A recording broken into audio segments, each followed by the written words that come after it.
Ayat pertama dimulai, alam nashrah laka sadrak. Alam, bukankah, nashrah, kami lapangkan, laka, bagimu wahai Rasulullah, sadraka, dadamu. Itu. Bukankah kami telah lapangkan bagimu dadamu wahai Rasulullah? Itu. Kalimat bukankah, bukankah itu kalau dalam bahasa Arab namanya istifham tagriri. Bukankah aku telah berikan seperti ini? Apakah maksudnya nanya? Oh iya udah, oh enggak belum. Bukan, ini pertanyaan yang enggak perlu dijawab. Pertanyaan yang sebenarnya dia mengingatkan. Pernah kita kasih sesuatu atau kita suruh siapa ya, teman gitu. Teman kita lupa contohnya. Bukannya sudah bilang ente kayak gini-gini. Itu maksudnya kita nanya apa kita ngingetin? Ingetin lah, bukan nanya. Bukankah ini sudah bilang ente? Oh enggak, enggak perlu dijawab. Ini cuma ngingetin. Alam nashrah laka sadrak, bukankah aku telah lapangkan dadamu? Oh iya sudah, enggak. Memang sudah aku lapangkan. Gitu artinya. Memang sudah aku lapangkan. Nah, aku lapangkan dadamu wahai Rasulullah. Ini ikhwan, makna lapang dada itu banyak. Kita ambil daripada makna yang zahir dulu. Makna melapangkan dada artinya Allah Ta'ala pernah melapangkan dada Rasulullah, membelahnya dan membasuh isi hati Rasulullah Sallallahu Alaihi Wasallam. Nah yang sering kita dengarkan dalam sirah Nabi SAW, baginda pernah dibelah dadanya dan dibasuh hatinya oleh malaikat. Yang kita sering dengar kapan itu terjadi? Waktu baginda masih kecil, ya kan? Waktu di Bani Sa'ad, waktu lagi nyusu sama Sayyidah Halimah As-Sa'diyah. Dalam riwayat Nabi SAW pernah dibelah dadanya itu 4 kali, bukan cuma sekali, 4 kali. Yang pertama itu tuh waktu umur baginda kurang dari 2 tahun, waktu di desa Bani Sa'ad. Wah kata. Itu yang pertama, ikhwan. Kenapa kok dibelah? Ini adalah untuk tumbuh dalam keadaan yang sempurna. Itu yang satu, yang pertama. Kedua, Nabi SAW dibelah lagi dadanya waktu umur baginda 10 tahun. 10 tahun dibelah lagi. Dibersihin lagi tuh dadanya sama malaikat. Untuk apa? Ulama bilang ya untuk persiapan baligh. Untuk persiapan baligh. Jadi kalau baligh sudah suci, barusan dibasuh barusan. Yang ketiga, kapan? Indal bi'atsah. Ketika mau diutus jadi Nabi SAW. Gitu.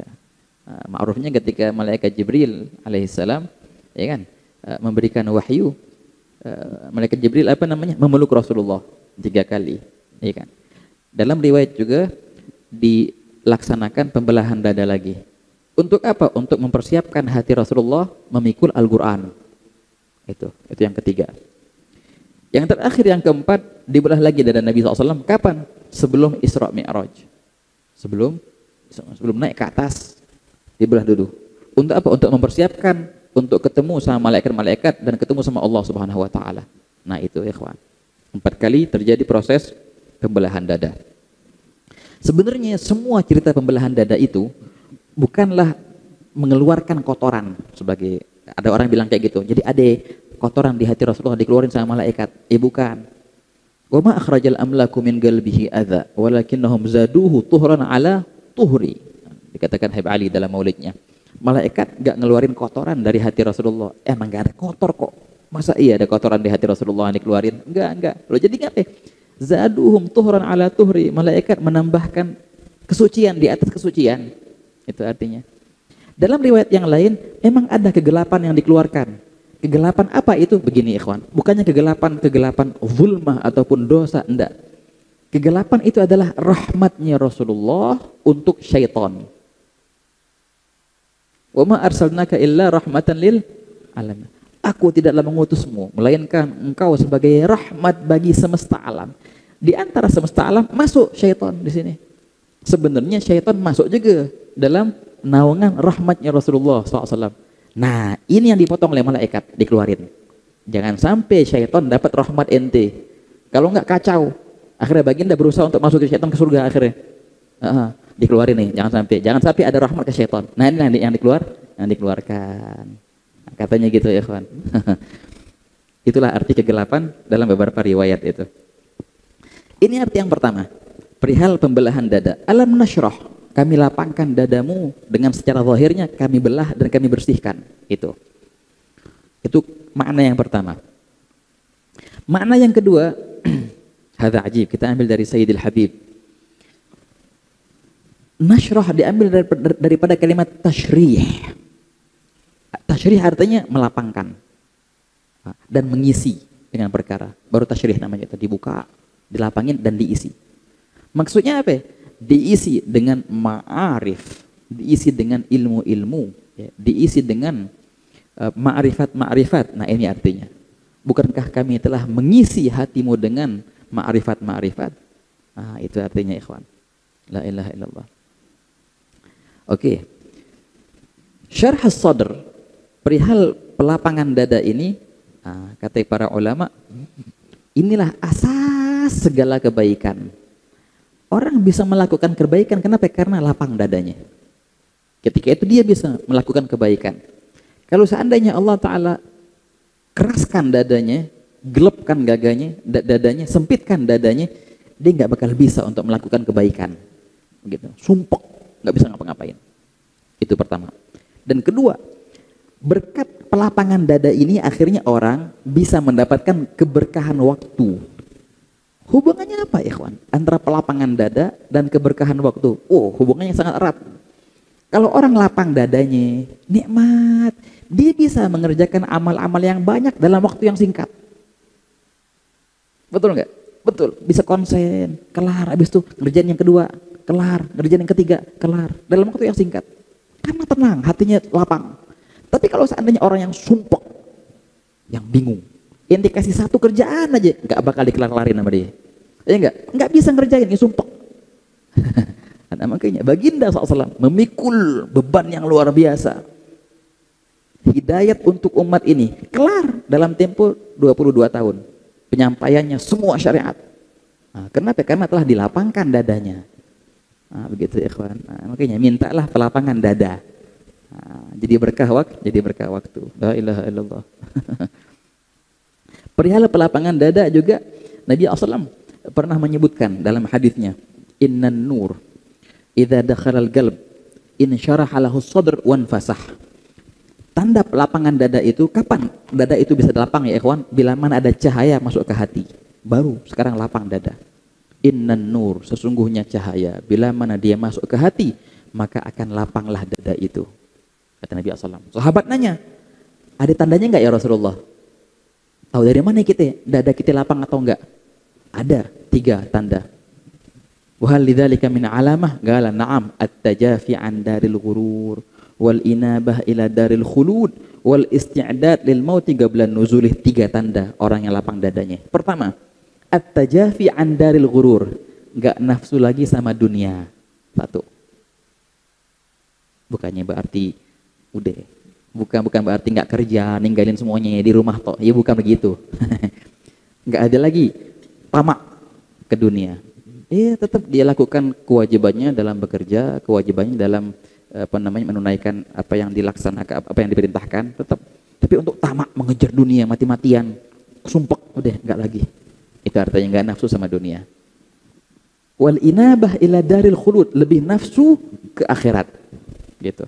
Pikirannya, oh gimana ntar kalau mati, bekalnya apa, gitu. Wal isti'dad lil maut qabla nuzulih, nomor 3 sama. Mempersiapkan untuk kematian sebelum datang kematian itu. Dari sekarang persiapannya. Nah, inilah 3 tanda ikhwan, kalau orang lapang dadanya, pasti dia mempunyai 3. Yang pertama, gak nafsu lagi sama dunia. Yang kedua, keinginannya, semangatnya hanya kepada akhirat. Yang ketiga, dia akan mempersiapkan untuk kematian. Nah, Allah menja'alna minhum insyaallah. Amin. Baik. Nabi SAW, coba lihat ayat ini. Bukankah kami telah melapangkan dadamu wahai Rasulullah, kata Allah Ta'ala. Coba bandingkan dengan doanya Nabi Allah Musa alaihissalam. Ketika Nabi Musa alaihissalam, Allah Ta'ala perintahkan untuk berdakwah, mengajak Fir'aun. Nabi Musa berdoa, Rabbi syrahli sadri. Ya Allah, untuk ngadepin Fir'aun ini aku perlu dilapangkan dadaku ya Allah. Ya Allah, maka lapangkanlah dadaku. Wa yassir li amri wahlul 'uqdatam min lisani yafqahu qawli. waj'al li waziran min ahli Haruna akhi. Ila akhir doa yang ajib. Minta dilapangin dadanya, minta dimudahin urusannya, minta dimudahkan ngomongnya, minta dijadikan Harun sebagai pendampingnya. Ini doanya Nabi Musa. Jadi ceritanya Nabi Musa, ikhwan, meminta agar dilapangkan dadanya demi bisa untuk berdakwah. Nabi Muhammad SAW nggak minta langsung dikasih. Nabi nggak minta, tapi tetap Allah Ta'ala kasih tanpa permintaan. Bukankah kami telah melapangkan dadamu, wahai Rasulullah? Sedangkan Nabi Musa minta, ya Allah lapangkanlah dadaku. Itulah perbedaan antara kekasih. Nabi Muhammad adalah Habib, Nabi Musa adalah Kalim, ya, yang diberikan wahyu. Kalim itu, Kalimullah. Nabi Muhammad adalah kekasih. Nah, inilah perbedaan antara makhtub sama khatib, yang melamar dan yang dilamar. Nabi Musa minta, Nabi Muhammad nggak minta langsung dikasih. Begitu. Itu pertama, ikhwan. Dalam perihal yang sama, doanya Nabi Ibrahim alaihissalam. Naam. Wala tukhzini yauma yub'atsun yauma la yanfa'u malu wala banun illa man atallaha biqalbin salim. Ya Allah, jangan engkau hinakan aku ya Allah. Jangan engkau kecewakan aku, jangan engkau celakakan aku di hari kiamat nanti. Doanya siapa ini? Nabi Ibrahim. Jadi minta untuk diselamatkan. Tapi Nabi Muhammad SAW ditanggung oleh Allah Ta'ala. Apa kata Allah Ta'ala? Yawma la yukhzillahu nabiyya. Di hari itu Allah tidak akan mengecewakan nabinya. Bukan cuma nabinya, walladzina amanu ma'ahu, dan juga orang-orang yang mukmin bersamanya. Kata Nabi Ibrahim minta untuk dirinya sendiri, minta, belum dikasih baru minta. Itu pun buat dirinya. Nabi Muhammad belum minta sudah dikasih, bukan cuma Nabi Muhammad saja, juga orang-orang yang bersamanya. Jauh bedanya, ikhwan. Makanya tilkar rusulu faddalna ba'dahum ala ba'd. Itulah para rasul, para anbiya yang kami memang bandingkan antara mereka, kata Allah Ta'ala. Enggak semua rasul sama. Jauh sekali perbedaan antara yang melamar dan yang dilamar. Jauh perbedaan antara yang meminta dan yang langsung dikasih tanpa permintaan darinya. Nah, begitu soal Nabi Muhammad. Allahumma shalli wa sallim alaihi. Nabi Allah Musa alaihissalam minta untuk melihat Allah. Kalau Rabbi arini anzur ilaik. Aneh pengen ya Allah melihatmu. Allah nggak kasih. Lantarani, qala lantarani. Tapi Nabi Muhammad SAW nggak minta untuk melihat Allah. Tapi Allah panggil di malam Isra Mi'raj dan langsung melihat Allah Ta'ala. Nah, begitu ikhwan. Jadi alam nashrah laka sadrak. Bukankah kami telah lapangkan laka bagimu wahai Rasulullah sadraka, dadamu, wahakala. Nah, gitu ikhwan. La ilaha illallah. Syarh as-sadr. Pelapangan dada itu untuk persiapan katanya kan. Nah, makanya Nabi Musa tadi sebelum ngadepin Fir'aun minta dilapangkan dadanya. Nah, Nabi Muhammad SAW telah dilapangkan dadanya. Dan dada siapa yang paling lapang? Dadanya Nabi SAW. Tidaklah ada seorang hamba yang dadanya paling lapang, lebih lapang dari Nabi SAW. Gitu.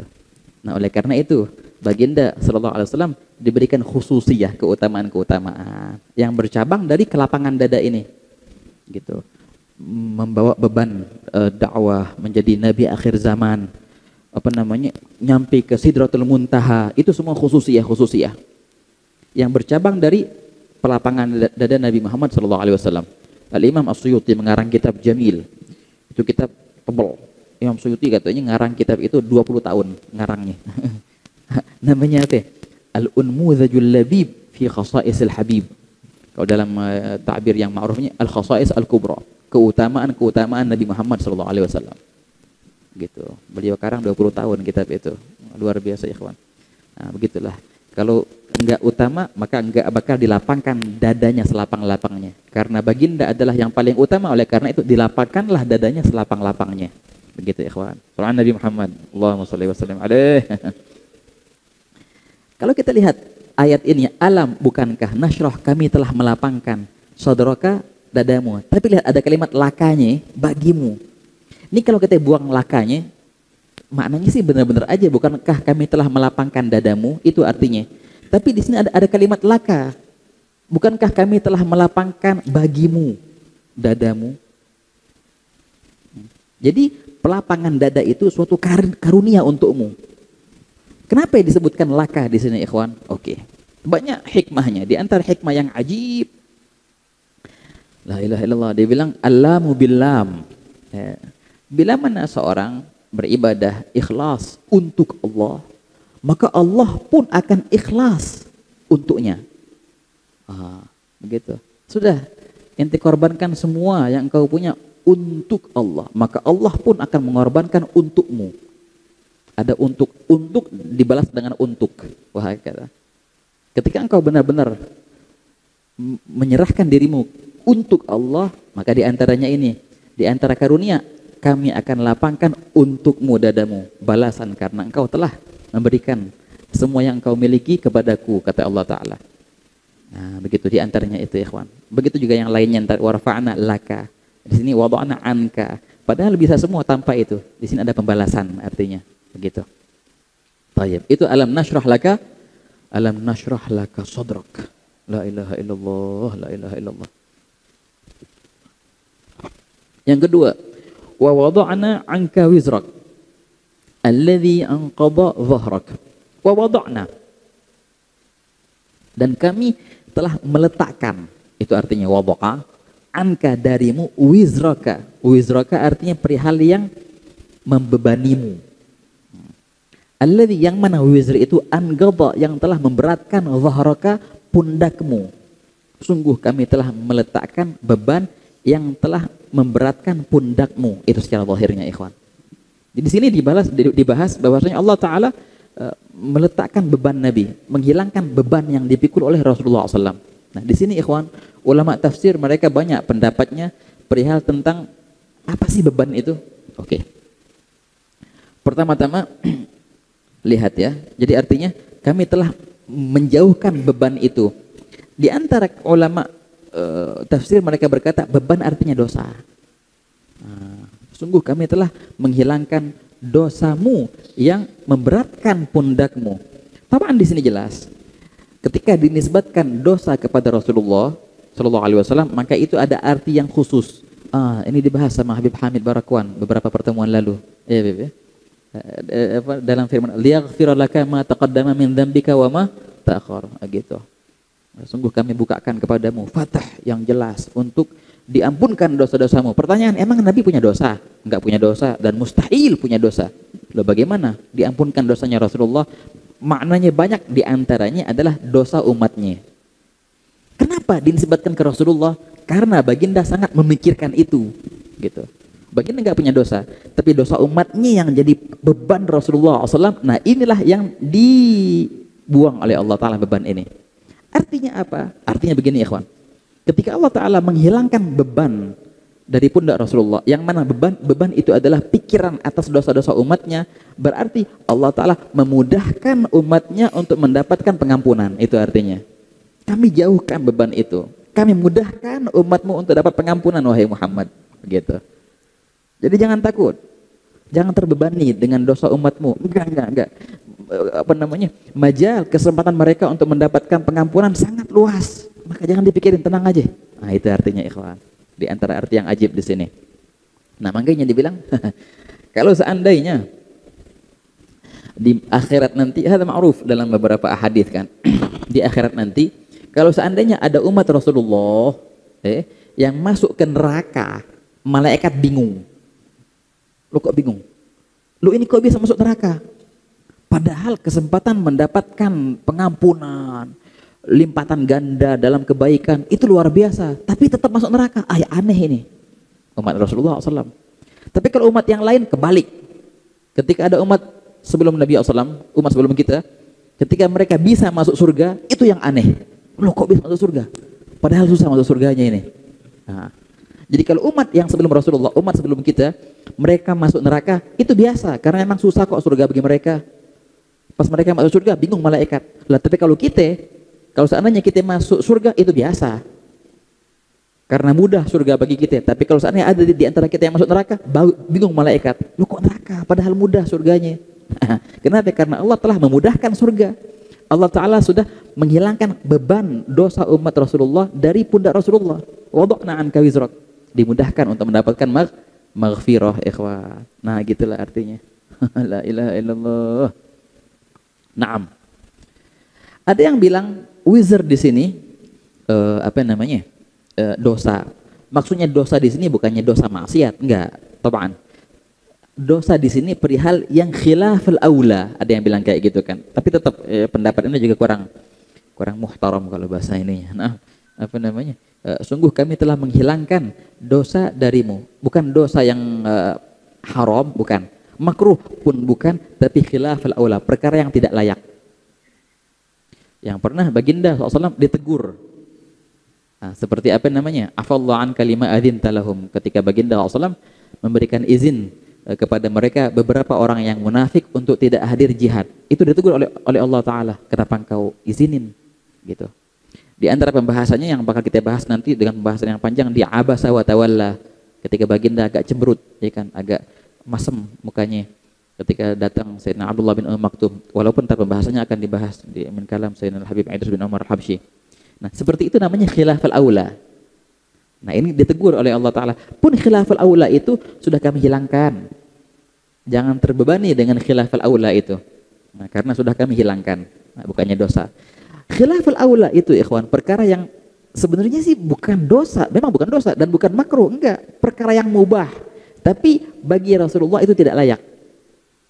Bagi kita, biasa-biasa aja. Nah, ini dalam kaidah mereka begini. Hasanatul abror, sayyiatul muqarrabin, kalau bahasa mereka.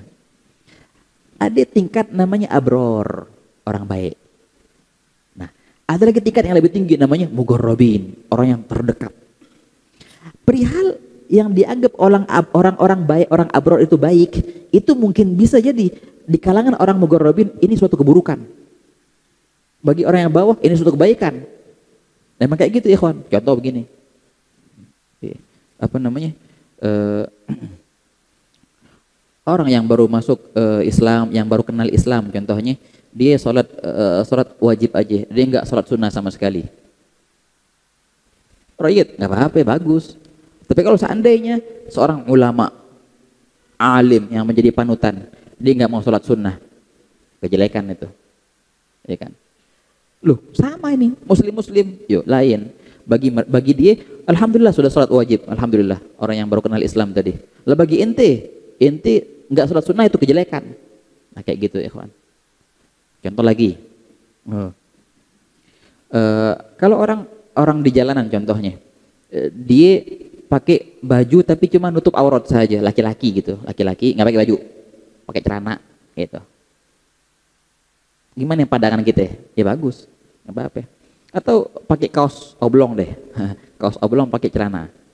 Gimana pandangan? Ya biasa-biasa aja. Coba kalau ada ustadz yang kayak gitu, jalan di jalanan, gimana pandangan kita? Oh nggak pantas nih ustadz. Dia bilang salahnya apa? Emang dia haram? Nggak haram, nutup aurat kok, nutup aurat. Tapi lain, bagi kalangan yang orang awam ini perihal yang sudah bagus, nutup aurat. Tapi bagi kalangan mereka asatid, ini perihal yang dosa bagi mereka ini sebenarnya. Gitu namanya. Namanya apa namanya? Muru'ah. Nggak boleh kita nakhrimul muru'ah. Nah itulah ikhwan. Dalam bahasa mereka hasanatul abror, sayyiatul muqarrabin. Banyak sekali perihal yang dianggap baik oleh kalangan abror, yang mana itu di kalangan muqarrabin itu suatu sayyi'ah, suatu kejelekan. Nah begitu. Nah, di antaranya ini berarti yang warafa'ana apa namanya wada'na anka wizrak. Itu di antara artinya wizr tadi, al-khilaf al-aula. Ada yang mengartikan wa wada'na anka wizrak. Wizr artinya maksiat dan wada'na artinya kami jaga.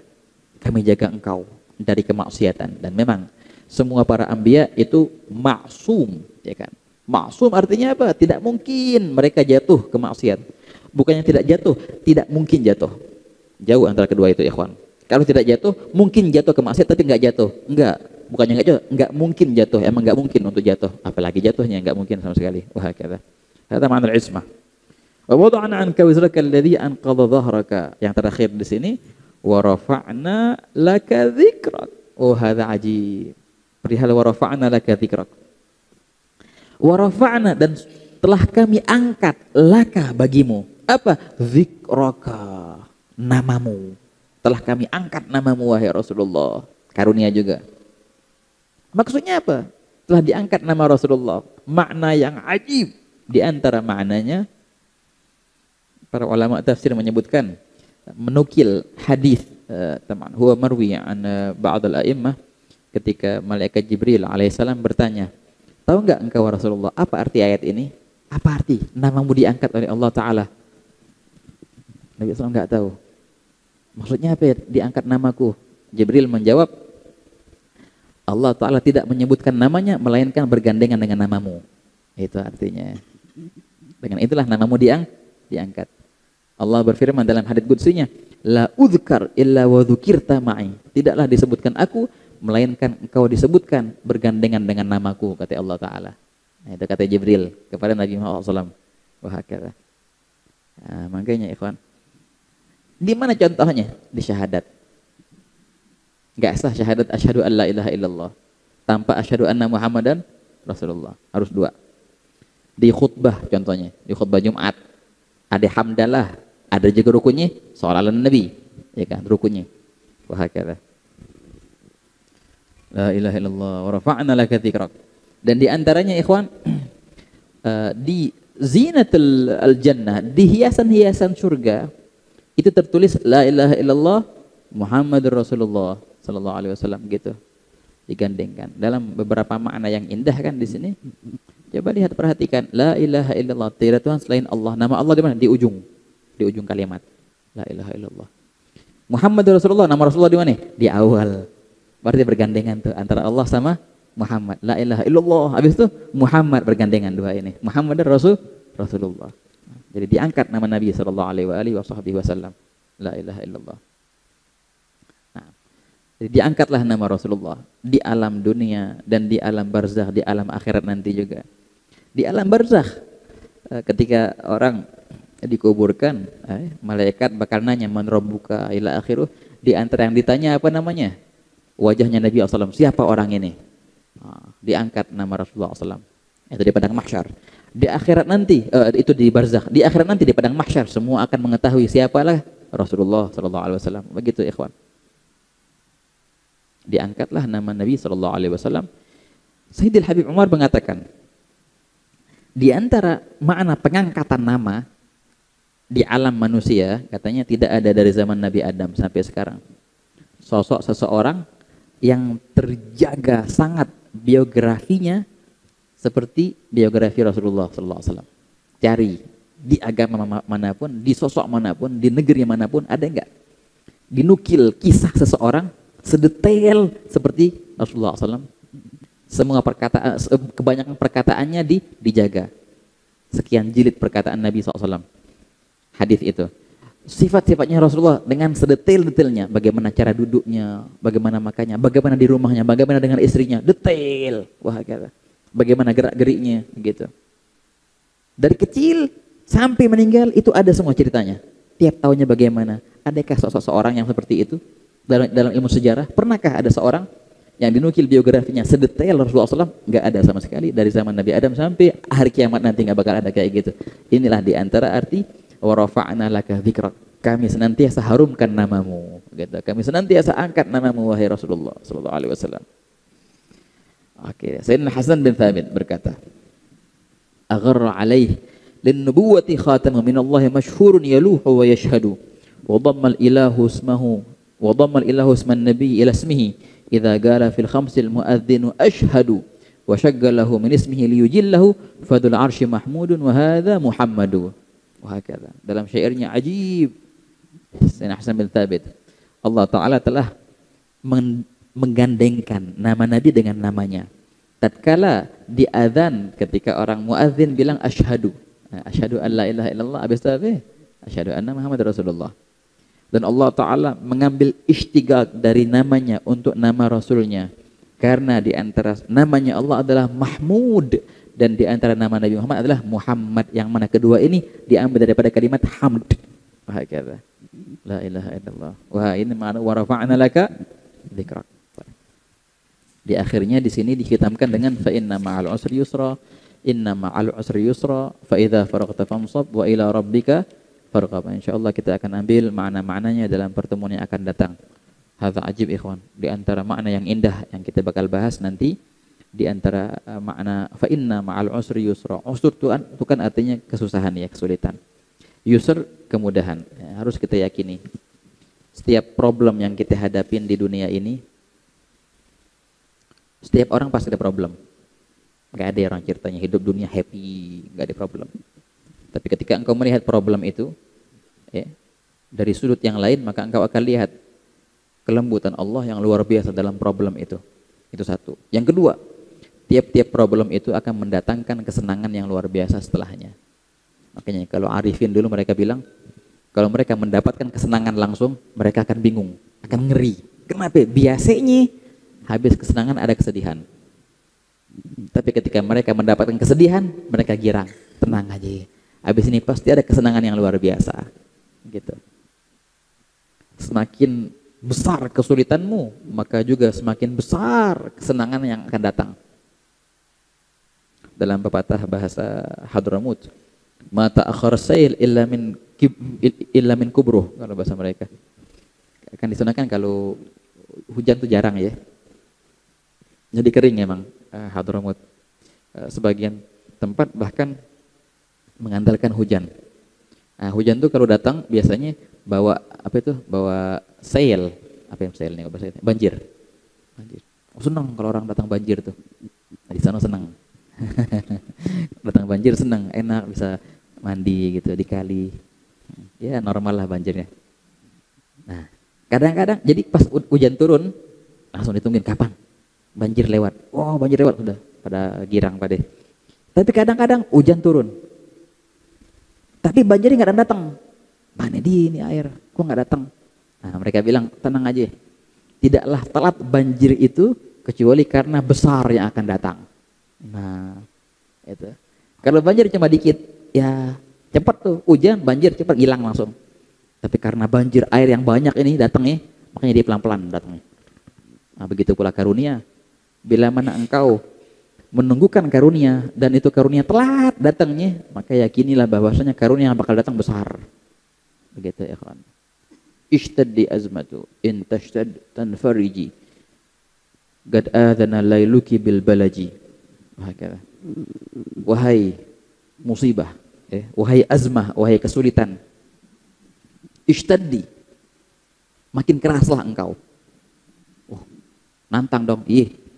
Makin keraslah engkau. Kenapa? Tatkala engkau menjadi keras, maka itu adalah waktu akhirmu, katanya. Waktu akhirmu. Sungguh adzana lailuki bil balaji. Sungguh kegelapan malammu sudah akan habis dengan datangnya fajar yang terang. Itu kata syair itu. La ilaha illallah. Hadza ajib ikhwan. Innal nawaiba kas-sahaib tanjali fi sur'atin wa wujuduha yudhi khabar wa idza ta'akhkhara igamatan min hadithin kanat mubashshiratan bitulil muntazar, kata Imam Haddad. Musibah-musibah itu bagaikan awan yang hanya lewat. Awan tuh lewat. Enggak ada cerita awan diam di atas ini. Pasti lewat awan tuh. Kasaib yang lewat. Tanjali fi sur'atin, yang cuma lewat cepat. Wa wujuduha yudhi khabar, yang mana keberadaan musibah itu akan mendatangkan kabar. Maksudnya apa? Nah, dari musibah itu kita bisa tahu siapa diri kita. Dari musibah kita tahu siapa teman kita, sejati atau enggak dia. Ya kan? Dengan musibah. Begitu ya kawan. Ada hikmahnya tiap-tiap musibah itu, dan tunggu, dia pasti lewat. Dan bila mana engkau tertimpa musibah dan enggak lewat-lewat, tenang aja. Itu artinya akan lewat musibah itu dan akan membawa kesenangan yang luar biasa tak diduga. Wa idza tatul iqamatu min haditsin kanat mubashiratan bitulil muntazar, juga yang akan ditunggu-tunggu lebih luar biasa dan lebih panjang lagi, lebih nikmat lagi. Begitu ya kawan. Kita sering mendapatkan nikmat dan kita bersyukur. Ketika Allah Ta'ala turunkan musibah, turunkan suatu kesulitan, kita mengeluh. Padahal sebagaimana kita patut mensyukuri nikmat karunia, juga kita patut mensyukuri nikmat bala. Hadza ajib. Ya nafsu in lam tadfari la tajza'i wa ila mawaidi judi maulaki ra'i fastanisi bil man'i war'i haqqahu. Ketika ada seorang muridnya Habib Ali Habsyi, itu ceritanya qasidah itu. Apa qasidah yang kalau dalam ini apa namanya? Ya nafsu in lam tadfari la tajza'i. Naam. Ada muridnya Habib Ali Habsyi ngeluh. Gali Habib, ana doa berapa kali nggak dimustajab sama Allah Ta'ala, yang datang musibah toh. Nah, akhirnya tuh murid bilang kayak gini, kullul ladzi yarjuna fadlaka umtiru, maka nabarguka apa namanya, khulla'un illa ma'i. Ayo. Ya Allah, setiap orang yang mengharapkan karunia-Mu Engkau kasih. Tapi seakan-akan awan yang datang kepadaku ini kosong dari hujan, gitu artinya. Mana karunia aneh kok nggak dikasih-kasih? Orang paling pada dikasih aneh mana? Akhirnya dingeluh sama Habib Ali. Tenang ya akhi, tenang. Dengan engkau keluhkan itu, engkau harus sabar dan engkau harus penuhin hak. Bukan penuhin hak atas karunia, enggak, penuhin hak atas bala. Penuhin hak adab ketika Allah Ta'ala menahan karunia-Nya. Ketika Allah Ta'ala melihat engkau beradab dengan penahanan karunia, maka Allah Ta'ala akan berikanmu karunia yang lebih yang dari engkau minta. Maka beliau bilang, ya nafsu, wahai hawa nafsuku, bila mana engkau tidak mendapatkan keinginanmu, la tajza'i, maka jangan sedih. Wa ila judi maulaki ra'i, dan kembalilah, ingatlah bahwasanya Tuhanmu itu Maha Dermawan. Begitu. Fasta'nisi bil man'i, maka tenanglah dengan al-mana', dengan pencegahan. War'ai haqqahu, dan jagalah haknya. Loh kok bisa? Bagaimana kita menjaga hak pencegahan? Innal muniba wasful munibil akhsya'i, ya, dengan khusyuk, dengan inabah. Begitu. Insyaallah kita akan bahas nanti panjang bahasanya. Fa inna ma'al usri yusra, inna ma'al usri yusra. Nasallahu ta'ala an yubarik lana wa lakum yubarik lana wa lakum fil ayyam wal layal, wa yubarik lana wa lakum fi awqatina wa sa'atina. Dan semoga Allah Ta'ala yashrah sadrana. Semoga Allah Ta'ala lapangkan hati kita. Dan semoga Allah Ta'ala, maaf, syukran. Ya, kurang ini, satu lembar. Nah, semoga Allah Ta'ala yahut wizrana, diampunin dosa kita. Dan semoga Allah Ta'ala sebagaimana mengangkat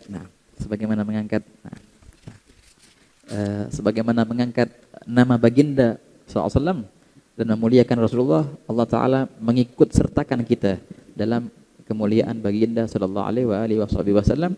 Dan semoga tiap-tiap kesulitan yang menimpa kita, Allah Ta'ala berikan kesenangan dan kemudahan setelahnya yang double insyaallah. Amin ya rabbal alamin. Bismillahirrahmanirrahim. Alhamdulillahirabbil alamin. Allahumma shalli wa sallim ala sayidina Muhammadin fil awwalin.